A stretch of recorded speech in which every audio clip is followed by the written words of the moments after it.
screen and boom. Awesome. So we are live. Welcome everybody to Suns Digest. I'm Bruce Veliz, and as you can see, I got a fantastic special guest on here, the first special guest we've had on Suns Digest. So I want to give a huge shout out to the managing editor of Bright Side of the Sun and the co-host of Suns Jam podcast. Many of you guys probably know, if you know me, it's John Voita. Welcome, John. Thank you so much for coming on. And how are you doing today? I'm well, dude. I appreciate you having me on, Bruce. I'm here to digest some Suns. So, it's an honor to kind of come hang out with you. Obviously, the work you do here is fantastic. You write for Brightside, and I like to see more of the engagement that you're starting to put out there. And I didn't tell you this, but so far in the month of May, one of your articles is the top read on Brightside. Let's go. The one about, Kevin Durant should not go to this team. Yep. Boom. Top read on Brightside. So if you guys aren't reading Bruce's words, you are wrong. Well, I appreciate that. I did not know that, so that's a great surprise here. So thank you for that, John. And once again, I appreciate you having me on there as well to give some articles. And for everyone on here on Suns Digest that's tuning in and listening to me that talks as well, we're going to have some great breakdowns today going over the fantastic offseason that we're hoping the Phoenix Suns to get involved to this off season after last year and the season previous. Not really some great turnarounds, and there's going to be a lot of stuff we're going to dive into. We're going to look at the coaching finalists. We're going to dive into obviously some free agents, some people that could potentially get traded, some draft guys, and all of that jazz. So hope you guys are in for a jam-packed episode. And John, I think the first way to really kind of dive into some stuff is kind of looking at the first step of plans for the Suns, right? Which is the head coaching stuff. They're looking for these head coaches, and this is where their main point of attack is now. We know that there's 9 finalists that are out. I know you did release an article for Bright Side of the Sun kind of detailing into one of those head coaches. So for the people that maybe didn't see that article or stuff like that, I have a question for you, and it's kind of who are your top 3 guys that you see in the finalists, and then who would be your 2 that you kind of are like, definitely not? Yeah, it's tough because I don't know if I have a bunch of definitely nots in this one. I think Sean Sweeney, who is rumored to be one of the top 4, is probably the one guy out of the list of 9 that I wouldn't say I wouldn't be a fan of his. Again, if he got hired, it wouldn't be the end of the world because the Suns are in this process of completely trying to pivot their direction and go forth on a new path under the new general manager, Brian Gregory. So I can't really fault his hire. And I don't know enough about Sean Sweeney to really be upset about it. I just don't like the name. I mean, it's kind of like, okay, I don't know, Sean Sweeney. It just sounds kind of funny to me. But on the other side, Chris Quinn is the guy that I think that the Suns should vehemently pursue. He's a culture builder. He's somebody who has the trust of NBA players. And when you talk about big personalities, and we know we have one of those in Kevin Durant, Jimmy Butler is somebody who he coached with the Miami Heat. And Jimmy Butler has raving reviews about him as a head coach, or an assistant coach, over there building that Heat culture. So I think that that's got to be something that's key for the Suns as they look at who they want to be at the helm, is who has the ability to communicate with the players. Who can the players respond to? Who can the head coach reach out to and hold them accountable in a manner where they can appreciate the feedback and act upon the feedback? Because we just went through a couple of years where we had dead ends in that capacity. Frank Vogel couldn't do that. Mike Budenholzer couldn't do that, to the point where players were just being sat at the end of the bench and traded away because of his inability to communicate. So you have Chris Quinn's kind of the one that I really like. Mike Inori, I'm not over. He's doing a good job up there in Minnesota, back-to-back Western Conference championships, Western Conference finals appearances. So there's a culture there of winning. So, I mean, those are probably the 2 that I think the Suns should go with. As far as guys they shouldn't go with, Sean Sweeney, just because I just don't like the name. It's like Sidney Sweeney's dad. Yeah, I see Saul also is in the chat. He's saying that he's hoping for Quinn or Nori, and I feel like a lot of people are also kind of in on that as well. Like Chris Quinn, like you mentioned, has that culture identity from Miami being under Eric Spoelstra, and that's kind of what not only Brian Gregory and Matt Ishbia kind of sentimentally said at these press conferences that they want to address, but also something that we all really want this team to really address, as well as bringing in that new culture culture and kind of figuring out this identity of building a team culture for Phoenix and for the Valley, for the Phoenix Suns, for Devin Booker, and for the fans to really buy into. So I think a guy like Chris Quinn would be that guy. I was big into Sam Cassell. Unfortunately, he didn't really move on in the process, unfortunately. But I do like Mike Nori as well. Someone that kind of intrigues my eye is Dave Bliss. I don't know if you really know him, but he has some like player development stuff with the Oklahoma City Thunder and stuff like that. And I feel like maybe if the Suns were going in a little bit of a different direction, a little bit of a retool or a reset, maybe he would be another guy kind of tapping into that draft potential, kind of with like Brian Gregory. That could be really interesting. But the one guy I don't want is just James Borrego. Unfortunately, I don't want to have an ex-head coach with this team. I think they try to stay away with that with guys like Mike Malone and Taylor Jenkins, and I don't want to kind of dive into that with him. Yeah, we don't need retreads. And again, it's such an interesting situation because we know not what Brian Gregory's ultimate game plan is. Is this an offseason when he does seek an opportunity to trade off Devin Booker, trade off Kevin Durant, and go full into player development mode? Like, give me some draft capital. Let's kind of rebuild this thing. And if that's the case, and you want to bring in a head coach who has player development skills like Bliss does, then it's kind of a marriage made in heaven. But we don't know what, the archetype or what plans Brian Gregory's going to have because he's never done this job before. So it's really hard to sit and predict. It's funny because every offseason, and I think this is going to be my sixth or seventh season covering the Suns, you kind of had this cadence of events that would occur and you would know what to expect because you know who James Jones is, the type of players he's going to go after in the draft. If we're going to get a new head coach, the kind of head coaches he's going to seek out, and everything is new. So you have this new GM who's going to have potentially a guy who's never been a head coach before heading into a very crippling cap situation. And there's a million avenues the Suns could take. And I can't even begin to be predictive. There's two different things, right? There's what should they do and what will they do? What should they do relative to what I think they should do? And what will they do relative to what I think they actually will do? And with all of those head coaching candidates, each one of them, in my opinion, their end goal and the fact that the Suns that are currently the only team that does not have a head coach, the Denver Nuggets gave their coach took off the interim tag to Adelman today. So the Suns are the only team. No one's competing to get any of these head coaching guys. But the longer this takes, the more it tells me whoever's coming in here has no say in the draft and has no say in free agency or the trade market as to who Brian Gregory expects to acquire, because it's too late in the process to hear their voice and actually give it value in the room as they're making these very, very tough decisions. Yeah, I didn't even really think of that point right there that you just made, but it does make it key because they kind of made it seem like, oh, this head coach that they're going to bring in is going to have an influx on these decisions. That's why they haven't really had these quote-unquote Kevin Durant trade discussions if they are going to have them, or haven't had these discussions about what they're going to do with Bradley Beal this offseason. But yeah, you make that great point there where it kind of seems like, I guess, maybe Brian Gregory and Matt Ishbia kind of already have their plan already kind of set in stone of what they're going to be kind of doing this offseason, and then this head coach might just kind of be going along for the ride for the first season until he can really kind of get what he wants across, hopefully, to the team. It might be Gregory who's going along from the ride as well. I mean, he's a Michigan State guy, kind of seems like a yes man, a front man for Matt Ishbia. So Matt Ishbia is in the background just kind of pulling all the levers and just acquiring a bunch of yes. No, exactly.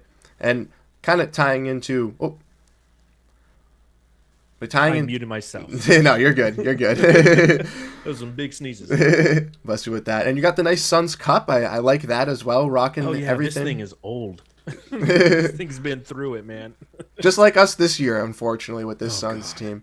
But kind of getting into the next part, we can kind of look at some potential rumors and talk about this team because we have seen a lot of stuff kind of circling. We all know Kevin Durant's kind of that big front name, kind of the headliner out there, the one maybe the Suns are throwing out there, other teams are gauging upon. And we've heard, the talks from the Paul George flip, which then, kind of got debunked by Mark Stein the other day on PHNX and kind of talking about that. And there's a lot of possibilities with Kevin Durant. And they had the article come out the other day where they talked about the Suns not having talks about trading Kevin Durant already, and also the fact that he could potentially stay with Phoenix. So what are your kind of thoughts on that? And do you think that's a good thing for the Suns? Because going back to the season for me, I was always team optimism with Kevin Durant. I always thought it could kind of work. So I could see where it's kind of the only avenue to really get out of this. for the Suns, but I wouldn't personally be too devastated as maybe some other people. It's such a loaded question. I'll start by saying, for those of you who know me and follow me, the relationship I have with Kevin Durant isn't the best. He's a fan of the Suns Jam Session show. He reads Bright Side of the Sun, and he lets me know when he doesn't like the content that we're putting out relative to his performance. And when you take a look at him overall, if you look at what he does on a basketball court, it's immaculate. I mean, we're watching the postseason right now, and having the ability just to simply put the ball in the basket as in high leverage situations, you just want a guy who has the ability to do that. And the Suns have two of them. They got Devin Booker and they got Kevin Durant. And that gives the Suns options. And I think that's important when you start to consider what the Suns should do this upcoming offseason. Now, the reports that Kevin Durant hasn't been there have been no trade talks around him, that almost feels irresponsible to me. And again, new general manager, right? This guy's so focused on trying to hire the head coach. Has he not fielded any questions or any phone calls from other general managers about Kevin Durant? Or has he made up his mind that he doesn't need to, that he's going to keep Kevin Durant? We don't know. And the inexperience of Brian Gregory is something that when we hired him, it gave me pause, because this guy who's never done this job before. Again, he's been a college coach. He's been a college assistant coach. He's been working player development for the Phoenix Suns for the past year. But outside of that, he doesn't know, he doesn't have the relationships across the NBA.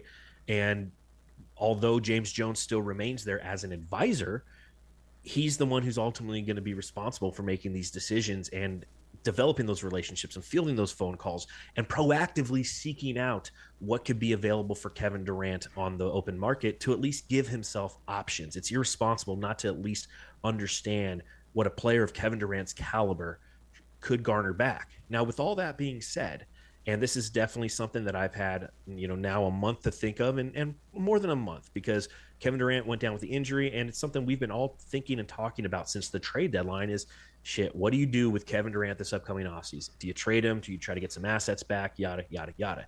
In my opinion, you keep him. That's where I've ultimately landed. The whole goal of getting rid of somebody like Kevin Durant is to assist in fortifying assets around Devin Booker. And people want those draft picks back because everybody wants a draft pick. That's the sexy thing. Everybody wants draft picks, right? The New York Knicks fans, they were, chanting F them picks, F them picks after Mikal Bridges, who they gave up a ton of picks for, played very well against the Boston Celtics in the last round. Because picks are, although they're full of hope and they're the salt and pepper on the seasoning of a transaction that is a steak, they ultimately are a gamble. And the goal in getting picks is hoping that you can luck out like the Spurs, who are always first or second, luck out like the Mavericks of Philly did this year and get a top 3 pick. And then you can draft somebody who can develop into somebody who could eventually become a Kevin Durant type player. So there's a small window for the next season or two with Kevin Durant and Devin Booker that you need to seize. And if I was the Suns front office right now, I would focus on this next 2 years and go, we need to do everything we can to try to develop a championship contender around these two guys. We've messed it up. We acquired Bradley Beal, which was a horrible move for multiple reasons. The fact that we acquired Bradley Beal means we can't go after Giannis this year. That in and of itself is an error. So you need to keep Kevin Durant, you need to keep Devin Booker, and you need to take the lock off the window that is Bradley Beal, buy him out, do what you can do, stretch his buyout as far as you can, 5 years, and then start to build from there. Yeah, I think I kind of lean in the direction that you are leaning right now with this Suns team and keeping these two guys together and just trying to get anything off of Bradley Beal, and then obviously looking to see what else you can add via free agency with that money that's taken off, whether you trade Grayson or you trade Royce to get other contracts or add more talent as well. That's something you can also do if you're the Phoenix Suns, to add more talent to kind of build around this nucleus. But with Kevin Durant being on a 1-year deal, teams kind of declining their interest as well. I know that some of that's obviously fake, but like the Rockets and the Spurs and all that stuff, like I feel like the Suns aren't going to get what they openly want for a Kevin Durant trade if they want to search for it. So at this point, it's keeping Kevin Durant and Devin Booker is still going to bring fans into the building, give you a winning record, and at least give you some more hope with a new head coach and a new direction with hopefully this Hustle Award player and Ryan Dunn actually starting now for this team. We can actually see some good things coming through with this franchise. But I think the funny part you brought up is the picks, because Suns Twitter loves those draft picks for some reason. And I have no idea why. We don't have, right? It's because we don't have them right now. Because we used to have a ton of them, and nobody cared about those draft picks. Now that we don't have them, everybody's like, well, you need draft picks. It's like, why? And to your point, you make a great point. Because Kevin Durant has 1 year left on his deal, any team that he is going to potentially go to is going to be in a rock and a hard place, because he's going to want a 2-year extension upon arrival. And that diminishes his viability on the market for the Suns, because they're like, hey, man, we could trade him to you. They're like, well, but we don't know if we're even going to have him long term. How much can we give up? So it hurts not only him outgoing, but what comes back. They're like, okay, we'll take Kevin Durant, but you know what? We're not going to give you nearly the haul that you think you should get. We'll give you like a first-round pick, and it's going to be next year, and we're going to give you a mid-level player. And guess what? You've just traded Kevin Durant to a team, and then therefore that team's draft capital is going to be a non-lottery pick anyways. So why do you want that draft pick? You want to continually pick in the 20s? I mean, I'm having a good time doing draft prep here, Bruce, but at the same time, like, it's nobody who's going to ultimately move the needle enough to where we have an opportunity to win a championship. When you have Kevin Durant, you have a chance, and that's something we have to start understanding, accepting, and realizing. Yeah, I completely agree. And even though guys like Ryan Dunn and Oso Guardaro were those draft highlights, it's not like the Suns are going to strike on something gold like that every single year or have a player. That's not even striking on gold. Exactly. They're good players. Like Ryan Dunn, in my opinion, his ceiling is a rotational player. He's not a starter in the NBA. He can't score. If he develops it, that'd be great. But he's a good rotational guy. He's a good guy to bring in and play some defense for 15 to 22 minutes a night, and then go sit back on the court or on the bench, because we need somebody who can actually score on a consistent basis and in a productive manner. So he's a good player, don't get me wrong, but he's overvalued here in Phoenix. Take a look at the rookie teams, right? He didn't make any of the rookie teams. He got like a vote or two. There's a reason for that. We're so desperate for a guy who hustles that we're like, dude, Ryan Dunn, dude, give up. Don't you touch my Ryan Dunn. It's like, come on. That's how I felt with Cody Martin for half the season. Please don't take away Cody Martin. He's so good, because he's the only one that's giving at least some heart and hustle out there on the defensive end alongside somebody. Yep. And that's the unfortunate part with this Suns team. But kind of leaning into that other report that came from Mark Stein talking about Kevin Durant, there was also some more news, and I had a video that dropped about this today, and it kind of leans into some more discussions about some free agents potentially, or maybe some guys the Suns could get via trade, because the Suns are looking to upgrade at a specific position, John, and I don't know if you saw this, but they're looking to upgrade at the center position this year. They felt that from trading away Yusuf Nurkic, that they didn't get that upgrade with Nick Richards, and they still need that starting quality center. So what's your really take on that, and who are some guys that you think the Suns could potentially get via either trade or free agency?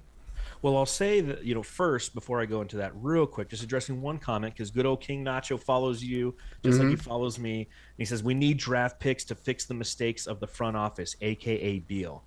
Again, that's very narrow-minded thinking, because we have a draft pick that will fix things. Draft picks have to actually become quality players. So with all that being said, we talk about the center position, and I think the reason that the Suns said that they're going to pursue a big man is for a couple different reasons. One, it's one area relative to the roster where there is some stability.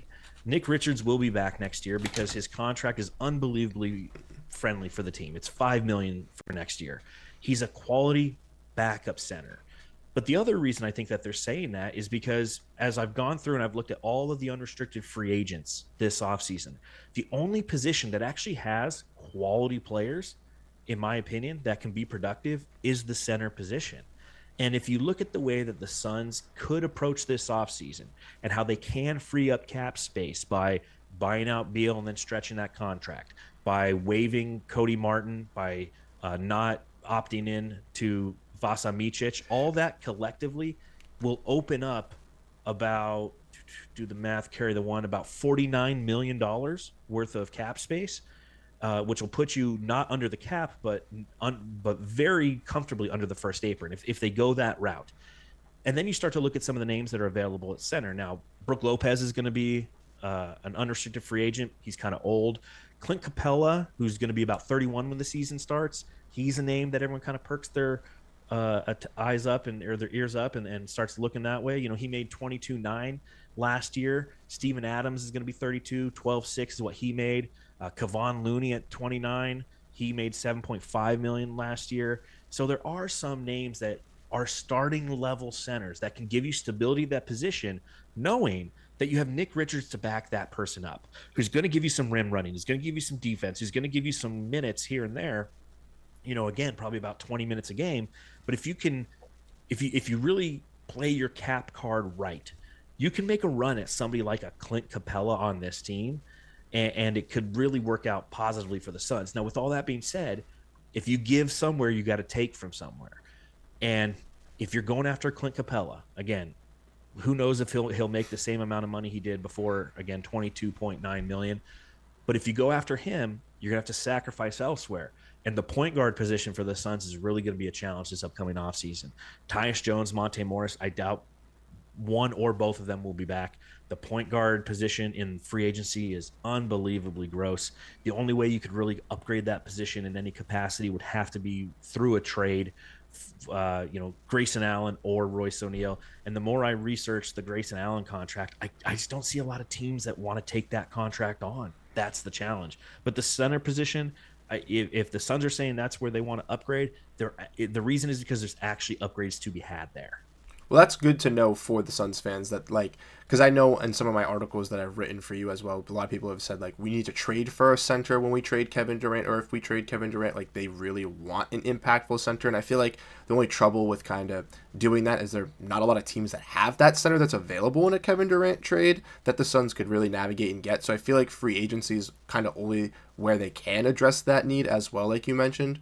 And I feel like you also brought up Clint Capella. He's one of the guys that I really like for this Phoenix Suns team, all for the fact that I think him and Nick Richards can kind of share minutes at that, like, starting role, I guess, or like same position of kind of coming in and being that guy. I feel like obviously Capella would probably get more of the start just because he is a little bit of a better veteran, but they kind of play very similarly as interior defenders, rim protectors. I would say Nick Richards probably a little bit more athletic just because he is a little bit younger and is a little bit more high flying, but you have that lob threat. Clint Capella can run the pick and roll alongside Devin Booker as well. I think that is also just another key piece, something that the Suns really tried to use with Yusuf Nurkic, didn't work out to the best, but if they can have that with Devin Booker, would be very fantastic as well.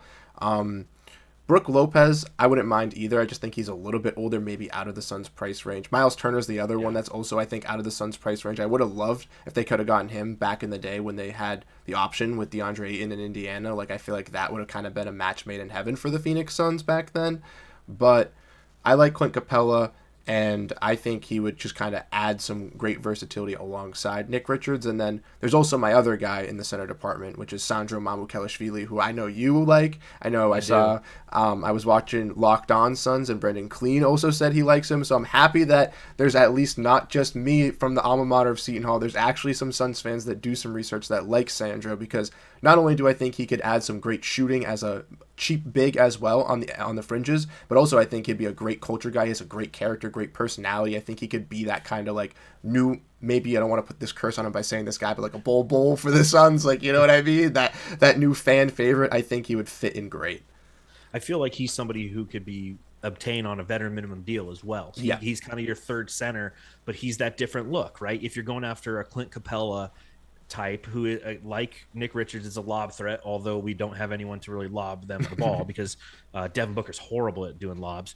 But then you bring in and like phonetically walk me through how to say his name so I can nail it, because you nail it because he went to your alma mater. Yeah. So like, walk me through his name. It's Mamu and then Kel Ashvili.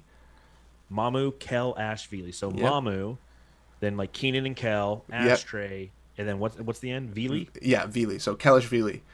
Pretty quick. Mamo Kelashvili. Yeah, there you go. I got to get it down because he's going to be a Sun, baby. I really hope so. I don't know if you saw my post, but he posted I follow him on Instagram. He posted a picture with Nick Richards the other day or something like that. And I was like, is Nick doing some recruiting over here? Like, what's going on? But he was with like a bunch of other Spurs guys too. I was like, or is Mamu recruiting Nick Richards? Like, what's going on? But hoping it was the other way around because I would love Mamu to be here. And then going back to the point guards as well, John, you mentioned just very dry as well for the Suns. Just it's tough. I know in your article you mentioned Dennis Schroeder kind of being that best one, and you talked to Matt about it yesterday in your podcast. I agreed with you that I think he can kind of be the best kind of like fill for now, but also I thought that was with Tyus Jones last season, and that didn't really work out. So I don't necessarily know how I'm really going to approach my point guard essentially. And again, with Tyus Jones, the problem is like he was a quality acquisition, but but Mike Budenholzer used him completely wrong. Yeah. How many times did he bring the ball up the court? Not very much. He was a go stand in the corner guy. He could hit some threes. He facilitated on some possessions, but he didn't play the traditional point guard role that I know Phoenix Suns fans are accustomed to seeing. Because you have to think about that. If you're a Suns fan, you have grown accustomed to quality point guard play in the traditional sense. Chris Paul was here. Steve Nash was here. Kevin Johnson, Jason Kidd. I mean, we literally have a history. John Macy. It goes back generations. Paul West. We have a generational appreciation for point guards here. And when Tyus Jones comes in and stands in the corner and isn't facilitating, we're like, well, hold on. That's what he needs to be doing because he's not a great defender. He's too small to be a great defender. So we need him to be a plus offensive guy who's at least driving this offense. It just didn't happen enough last year. So looking at what's available this year, Dennis Schroeder's kind of the guy that I'm keyed in on. But this is, if you're going for Dennis Schroeder, then you're not going for one of those high-priced centers, the Clint Capellas of the world, the Kevon Looney's, Steven Adams, if you want to make that investment. You'd have to throw that money over at Dennis Schroeder. Now, he is a great defender. He's pesky. He's kind of a prick. And if you want that prickly attitude, and that's the culture that you're trying to align your identity and vision with, as Brian Gregory would say, you might want to go for a guy like that, knowing that he can facilitate your offense, knowing that he has experience both on the in the playoffs and on the international level. I mean, he's a quality acquisition. But outside of that, the list gets old and the list gets gross pretty quick. Kyle Lowry's 39 years old. Chris Paul's 40 years old. You got Trey Jones, who's Tyus' little brother. He's somebody who I wouldn't be opposed to, but I'd be interested to see what kind of, this is kind of his first big foray into free agency, and he might be trying to get somewhat of a bag. Ben Simmons, are we really going to do that? I don't think so. Bones Highland? No. I mean, so it's not. It's a barren landscape. It's a void of talent at that point guard position, and it's unfortunate because it's the one area I think that the Suns, who have to get rid of Beal, they have to nail that point guard position. They got to nail whoever they put next to Devin Booker, who can actually facilitate and allow Devin Booker to play off ball, because we don't need any more point book. Booker had a great year last year relative to facilitating and assisting, but it hurt his overall offense. He thrives being an off-ball guard. We need to allow him to thrive being an off-ball guard again. We can't continue to waste Devin Booker's prime having him play out of position, play the point guard, or when Bradley Beal's on the floor with Tyus Jones, playing the small forward. The guy's a shooting guard. Let him play shooting guard. Yeah, I completely agree on that sentiment. I know a lot of people over on Twitter and X I see really hit that sentiment as well, where they just really want Devin Booker to be able to go back to that, really try to find that key point guard for them. Personally, for me, I think it's got to be a little bit of a defensive one as well. That's kind of the type of guy I would like. My pipe dream, the guy that I would always want them to get, is Cason Wallace. It's never going to happen. Maybe 3-4 years, but a guy like Cason Wallace is like my ideal, perfect point guard to put around Devin Booker. And like you mentioned, he needs to go back into that. The Suns need to kind of figure out this point guard problem that they kind of royally screwed up last season. And the only other name that really intrigues me, and this would be just as like a bench point guard, would be Chris Paul, obviously for the ties of coming back to Phoenix. Obviously, I love Chris Paul in general. He's like one of my favorite players of all time, so I'd love to see him back in the Valley, and I think he could like provide a good bench role, but obviously have to be for a cheap contract. You'd still have to address that point guard position. But someone I do have to ask you about a question that played point guard for us this season that really stood out was Colin Gillespie, right? And Gillespie's a restricted free agent, which is a little bit different than obviously being a UFA. He can get matched, the Suns can get outpriced, all that type of jazz. Do you have like a confidence of his skill of coming back? I would love for him to be back personally. I think he fit well versus Devin Booker. Once again, don't think he's a true starter, but I think he could be a good quality backup, or maybe we have two backup guys kind of competing and playing that role. No, I completely agree. Colin Gillespie should be back as the backup point guard because we had a nice sample size of what he could do, and he facilitated well. He played quality defense. He hustled, and he played with that grit that, again, we were longing for the entire season. Now, again, the challenge is it's just a mismanagement of the Suns. They had an opportunity last year. They could have extended him last year before the season ended. They wouldn't have to deal with any of this. If we offer him 4, somebody could outbid him and whatnot. So I think that if you take a look, gosh, I'd have to look it up real quick what his qualifying offer is, but it's not going to be much. That's for sure. So you give him a qualifying offer, see if he takes it right away because he likes being with the team, or if he goes, you know what, no, I'm going to go ahead and I'm going to test the market. And then you're at the mercy ultimately of the market. And you have to see what they think he's going to be worth. And then you have to be willing to match it. So let's see real quick. I can't find it. Oh, wait, hold on. No, it's gone. Can't find it. What is this? I don't see a qualifying offer, but it's probably around $2 million. So what you do is you offer him like a $2.1 million or a $4.1 million deal with the second year being a player option. You give him, that. So it's like, hey, if you play really well, you can opt out of your contract and go elsewhere and try to make some money. But I think that, yes, I completely agree. Colin Gillespie should be brought back in a backup capacity, especially considering how thin we are at that position. And again, it's just lack of foresight by James Jones for not getting that done at the end of last season, and shame on him for not doing that. Yeah, I completely agree with that. I wrote an article on why he should get signed before the end of the season, and I was very frustrated that he was not signed by the end of the season. And for the fact that all you mentioned, he brings that heart and hustle for the Phoenix Suns at that point guard position, something that they really need. And I think he really stood out to me when Bradley Beal and Grayson Allen were both hurt at that one point where he had to really kind of come and deliver and play those backup guard minutes. And that's when the Suns, it was in the late March area where they are actually winning games. And then right when Grayson Allen and Bradley Beal came back from those injuries and started to take and eat some of those minutes where they had to share with Colin, it just went back down the drain and the Suns just continued to lose. So I think he kind of proved that he could step up to deliver in that role when they really needed him. He also worked pretty good off ball with Devin Booker and with the ball in his hands. I really liked his kind of fit alongside of him, even if they are, even if he is more, an offensive guard. And one thing to know about him too is he's very loyal. He's very respectful in that regard. I know from going to Seton Hall, he played at Villanova and he would destroy Seton Hall every single time. And me being a year younger than when he graduated, my junior year, I was like, thank God he's going to leave. And nope, he came back. And I was like, you got to be kidding me. I can't escape him. I could not escape him. But now he's a son. And now he's a son. But now he's on the good side. You don't want to escape him. Yes, I do not want to escape him. I want him to take all those abilities. And I think it would be cool. Bring in Sandro. You got Colin on the same team, two big East guys that played against each other in college. I think that kind of brings some good chemistry and maybe brings that identity or culture that you are looking for with this Suns team as well. Yeah, I'd be all for that. And just to verify, yes, it's a $2 million qualifying offer. So, you could offer that right away, see if he takes it. If he wants to test the market, let him. And then comes the decision. If someone wants to offer him something more and wants to mess with the Suns a little bit, they're like, oh yeah, we'll give him, 3 years, $30 million. Be like, okay, bye, Colin. Sorry. We love you, but you ain't worth that much to us and we don't have the cap space for it. But again, the cap space across the entire league, this could be a very interesting offseason because we're now entering kind of the third summer of the second apron and teams being penalized for being over the second apron for an X amount of years. Therefore, it's going to freeze a draft pick. Teams are really starting to understand the complexities of the cap and how it hurts them both in the short term and the long term. And that's what's going to make this offseason very interesting. The free agent market is gross. The restricted free agent market's a little better. The trade market's going to be interesting because a lot of teams are going to be really keyed in on how they can actually operate because of the restrictions that they currently live in.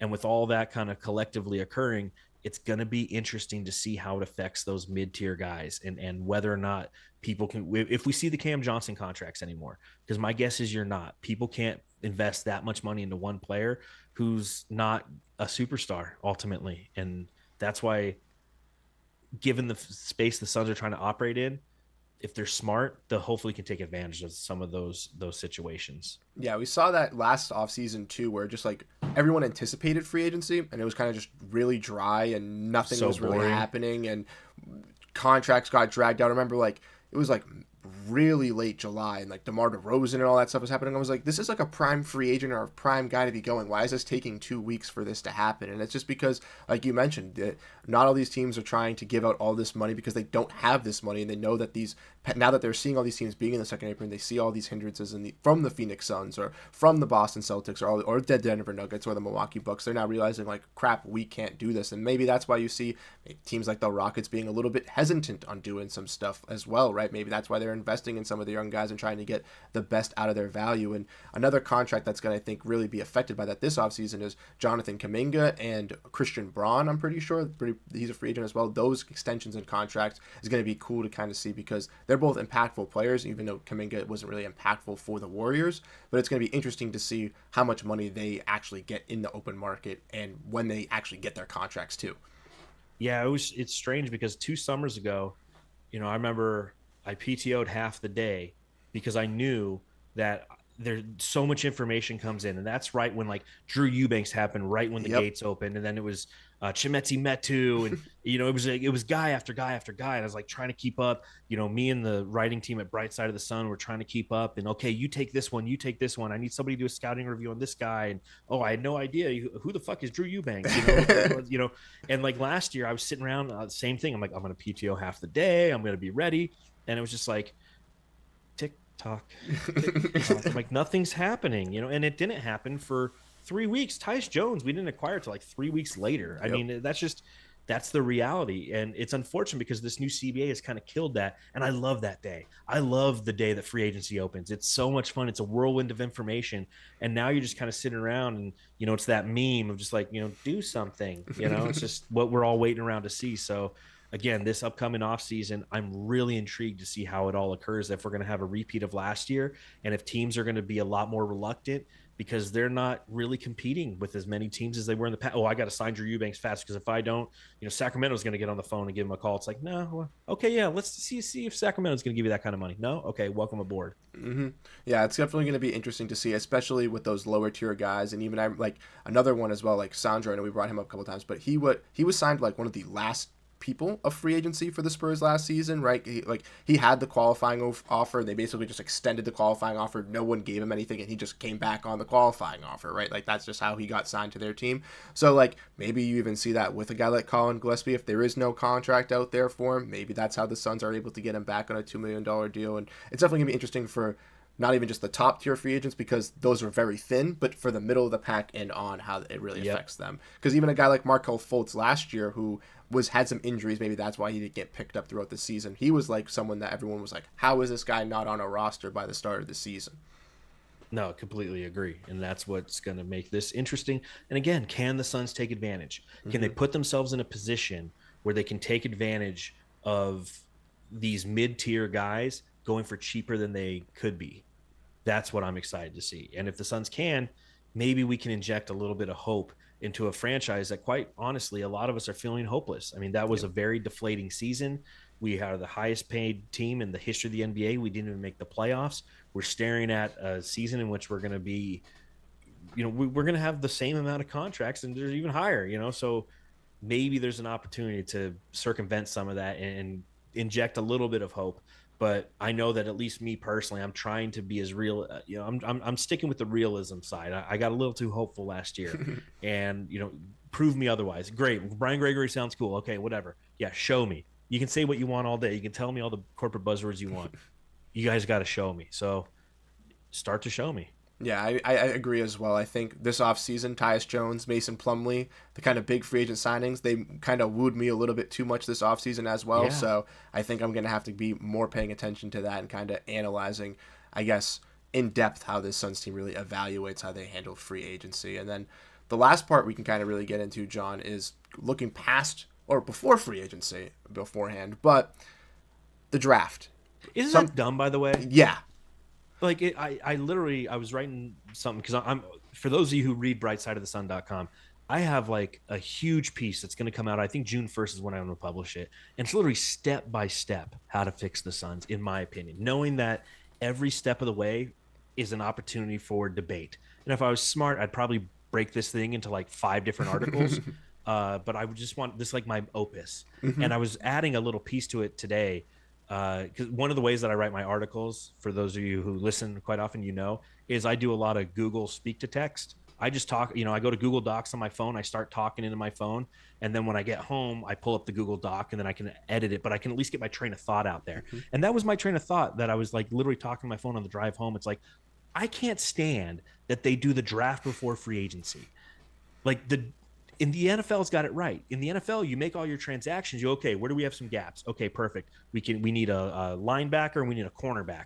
So let's draft those two guys, knowing that they have some upside and we can develop them. And the NBA draft should be the same way. The Suns should go through free agency in the trade market. And when it's done, be like, okay, we need a center and a point guard, or we need to fortify our center position, our point guard position. That's who we should target in the draft. NBA's ass backwards. And that bothers me. Yeah, no, I completely agree. I never really thought of it like that. I mean, I pay attention to football and basketball, but I never like. Who's your football team? The Patriots. It would be. You winner, you winner. Yeah, I know. Unfortunately, on a scale of 1 to 10, how much do you love Drake May?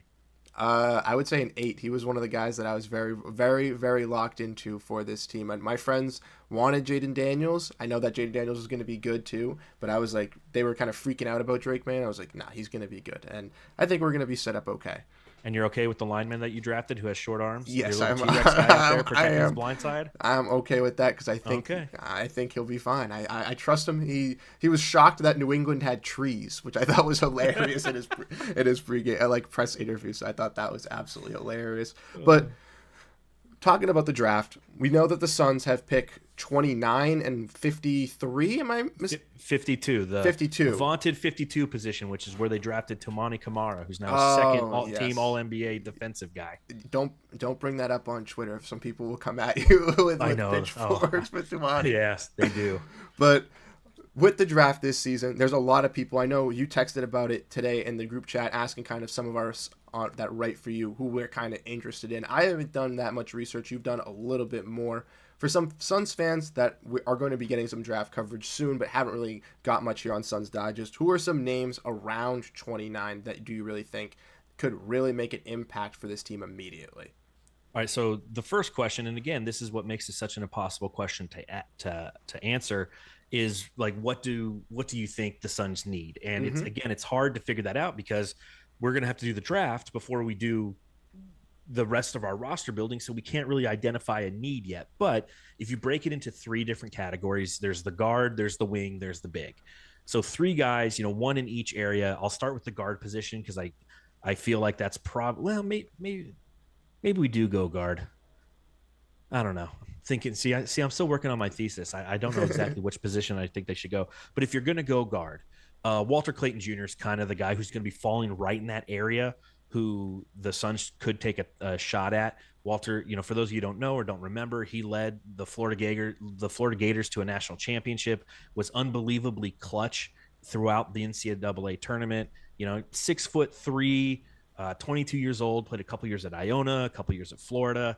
And he's a walking bucket, especially as it pertains to his 3-point game. He reminds me a lot of like Jamal Murray, and maybe it's a little bit of the look, but it's some of his shiftiness, some of his ability to utilize his leverage to create space and opportunities. The challenge that I have with him, and this is more of a personal thing and a reminder to everybody that I'm not a scout in any capacity. I do it because I have to write articles for Bright Side of the Sun. It's the one area I'm never good at because I never can predict these things. I'd much rather do it for football than for basketball. But I just feel like he has some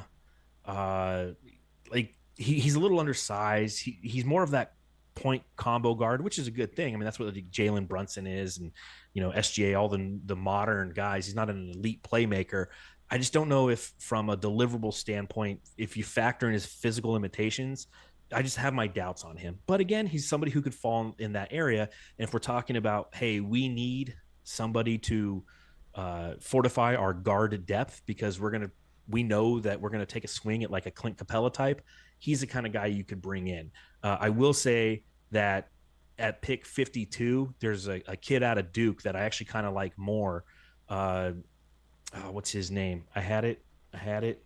Proctor, Spencer. Tyrese No. Proctor. Tyrese Proctor. There you go. Tyrese Proctor out of Duke. That kid is insane. He's got his deficiencies. There's a reason, obviously, when you go at 52, you have him, but that kid's a bucket.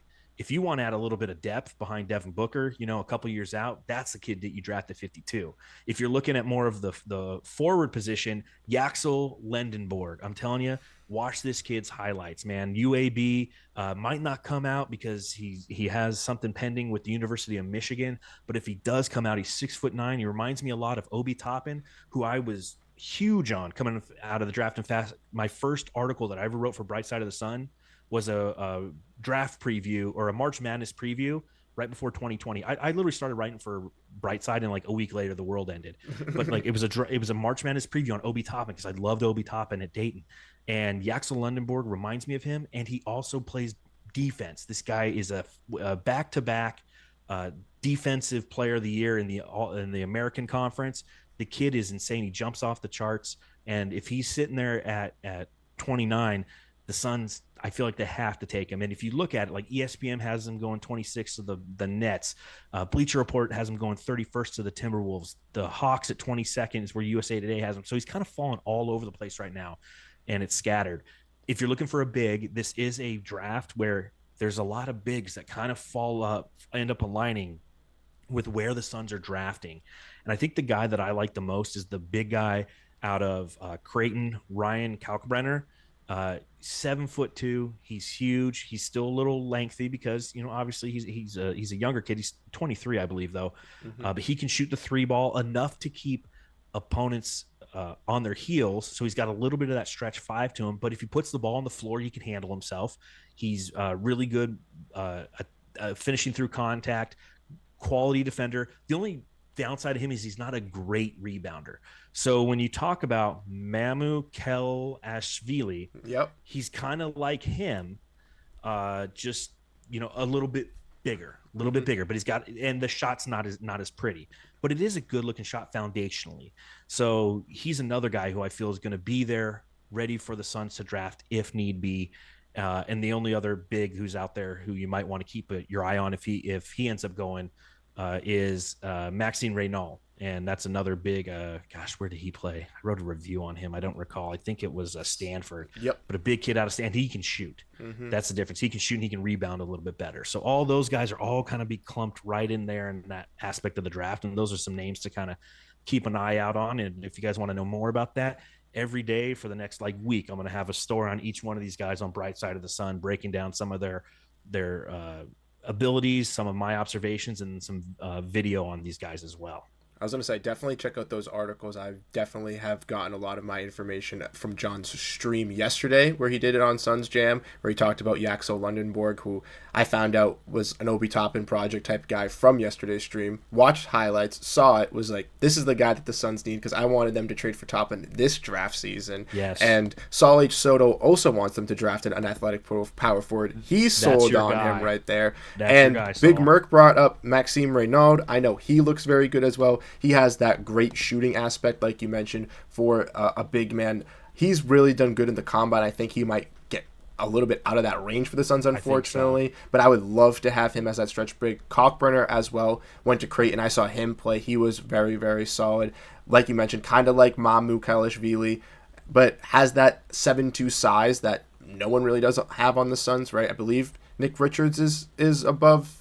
He's 7 feet. I was gonna say, but that's the only 7 footer. Kevin Durant's like 7'2". But yeah, but Kevin Durant's the tallest player besides like Bull or something like that. Like we need someone with that size. So I wouldn't mind Kalkbrenner. You mentioned Clayton as well at the guard. I watched March Madness this season. He was very dominant, but kind of like your kind of quarrels with him. I don't necessarily know if he'd be the perfect fit around Devin Booker. Like I think he would be a good point guard to really have kind of in. But I would agree that Proctor, he reminds me a little bit, and Proctor, I think it was 2 seasons ago when Duke was really good, contemplated going into the draft, but backed out and went back to Duke or something like that. It was like one of the years that they did really well.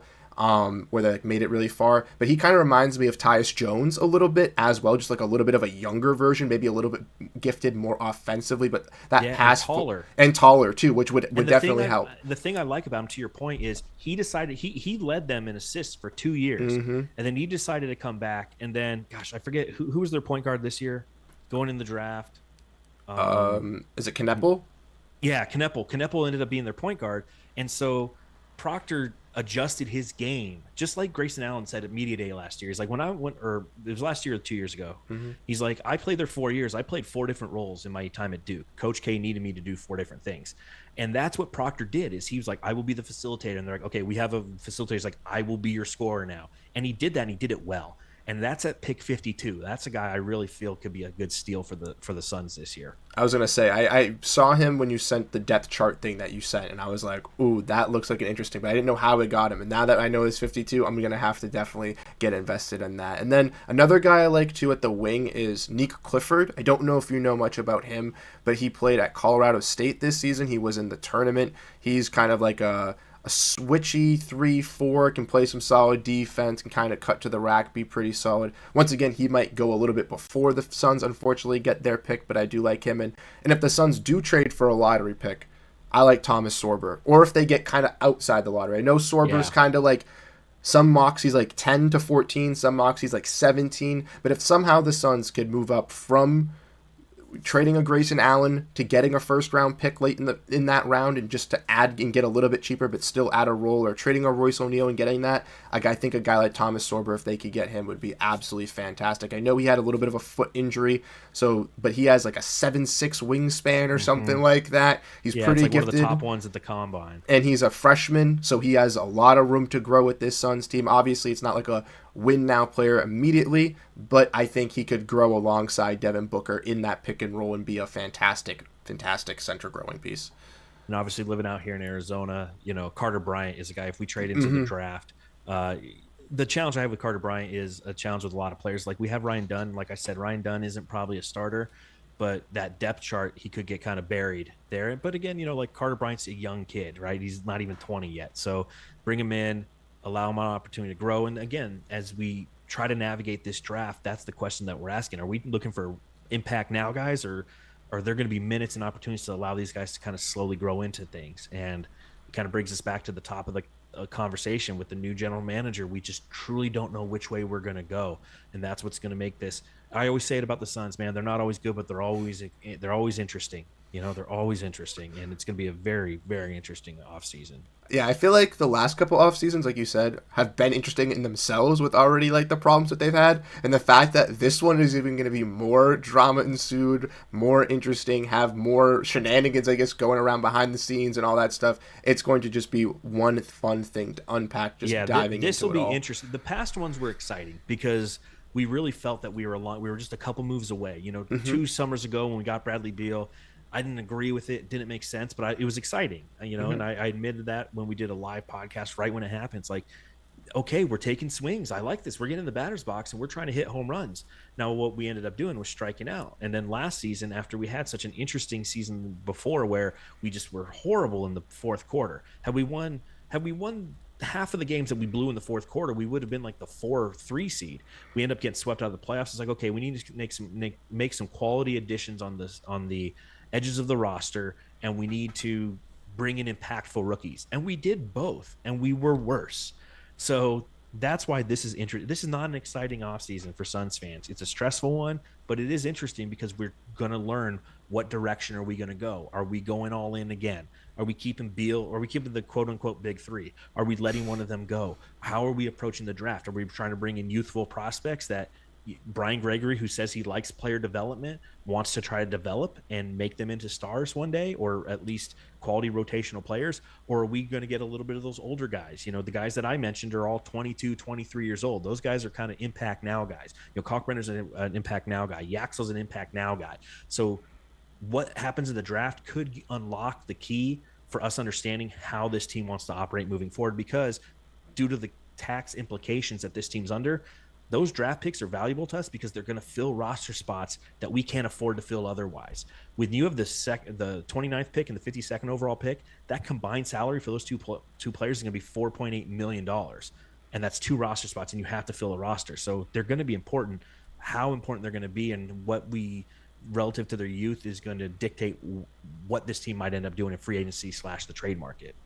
And I think they're also very important as well, to add to your point, due to the fact that the Suns only have 7 guys under roster, right? With all these implications of them being in the second apron, and if they have to buy out Bradley Beal and Stretch and Wave, then you're already having $20 million being onto your roster for the season with just for nobody just taking it up. So there's so many things that they have to really kind of juggle through, that kind of nailing these picks, regardless if they are, ready to win talents or young guys, is just kind of key, just so that we can have bodies, even if they are, sitting in the jumpsuit like Bull clapping, at least doing something on the roster. Doing the Damian Lee. Yes. Do you think he'll be back? I don't. And kudos to Damian Lee. He reached out to me. I wrote an article about him, and I was just like, I called the season for what it was. And that's one thing I like about writing for Brightside is I am the editor. And I have 4 editors above me. And it's interesting when I have conversations with other, guys who work for the Arizona Republic and other outlets around the city, they're like, man, you have freedom over there. Anything I write gets like watered down 6 times. You can have a personality. I go, yes, I can. And I use that personality to talk about Damian Lee. And he reached out to me. He's just like, hey, man, it's kind of unfortunate you see me that way. And just, I will be back. I will be better. And I'm like, you know what? With that attitude like that, I hope you're back, because he's a good dude. He's a quality individual. He had bad luck. He had a bad injury. And then kind of what he was saying, reading between the lines, was it might have been the coach was the reason. I didn't get along with the coach. That's the reason I didn't have an opportunity to play this season. Because I had unbelievably high expectations for him last year. Every team needs a guy who gives a microwave to come off the bench and execute, and that's what he was. So if the Suns can bring him back on another veteran minimum deal again, I'm all for it, because again, it's somebody who's proven to be a shooter, and you can never have too many shooters in the NBA. He just can't defend worth a shit. Yeah, I would agree with that, and I think my first article for Brightside was on Damian Lee. I'm correct, kind of writing about his journey and how he kind of had been this forgotten piece for the Phoenix Suns kind of this season, because Mike Budenholzer wasn't really playing him, and if it was all due to the fact that he had those personal relationships, he wasn't the only one that was not getting played, all due to his relationships with the coach, as we saw rupture from other trades and other guys clearly not getting playing time when they deserve to, and star players getting in altercations with the coach. So that's why Brian Gregory, that's why Matt Ishbia are looking to align this new change of culture and identity by throwing out these buzzwords and going out and getting a new head coach. So we'll have to see what the Phoenix Suns do this offseason. Ultimately, John, I want to say thank you for hopping on Suns Digest today and hanging out on the stream. For you guys probably know John, but if you don't follow John, definitely go read his stuff at Brightside of the Sun. He's the managing editor over there, and if you want to read my articles as well over there, you can definitely go check them out. John also does work for Suns Jam, which he uploads for YouTube, and I also think goes to Spotify and Apple for your listeners as well. So if you guys want to get some information with him and Matt doing some fantastic jobs talking about the Suns weekly and more when the Suns season starts picking up with some stuff and drama, definitely go check them out. John, thank you so much for hopping on. I really do appreciate it, man. No, always, anytime, man. And we got to get you to come on the Suns Jam session sometime so I can ask you questions, because it's weird for me sitting on this side of the screen. I'm seeing the Suns Jam session and dishing out the questions and setting you up. So I know it's more fun to have questions. And guess what? On my podcast, not like the Suns Planet podcast, I'll ask you questions. I'll just talk over you. Sounds good. Come on, Jake, be better. Randall is not better than Anthony Edwards, dude. Yeah, I saw that tweet. I didn't know who it was, but I saw he caught the Jeff Green stray in your stream yesterday, and I thought, oh, maybe, who knows? Yeah, he knows. Well, for Jake and for John, we know that Patrick Ewing is not going to be coming. But thank you, John, for hopping on the stream. I really do appreciate it. To everyone that was in here, from King Nacho, Jason Robbins, Saul H. Soto, Johnny Ray Lopez, my guys, PHX Suns fan number 1, King Merck, thank you guys so much for being here. We really do appreciate it. If you guys want to stay up to date on everything Suns, make sure to stay tuned to Suns Digest and to Suns Jam for all your updates. And we'll catch you guys later. Thank you so much, and I'll see you guys next week. Peace out.